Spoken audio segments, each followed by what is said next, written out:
मंडळी, चेहऱ्यावर आयुष्यभराचा थकवा असला तरी त्यामध्ये सुद्धा कर्तव्य तृप्तीचं तेज आहे. ही तीच पिढी आहे जिने आई म्हणून स्वतःला विसरलं, पत्नी म्हणून तडजोड केली आणि आजी म्हणून नातवंडांसाठी देवाकडे हात जोडले. पैसे जास्त नव्हते, पण संस्कार घेऊन आलेली ही पिढी यांच्यामध्ये माणुसकीची श्रीमंती भरपूर आहे.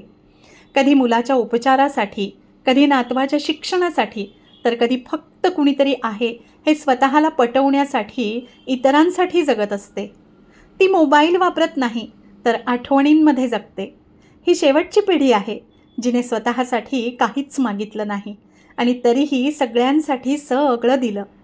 उद्या कदाचित आपण आधुनिक होऊ, पण अशी माणसं पुन्हा होणार नाहीत. म्हणून आज तरी त्यांच्या शेजारी बसूया, त्यांचा हात हातात धरून सांगूया, तुमचं अस्तित्व आमच्यासाठी अमूल्य आहे.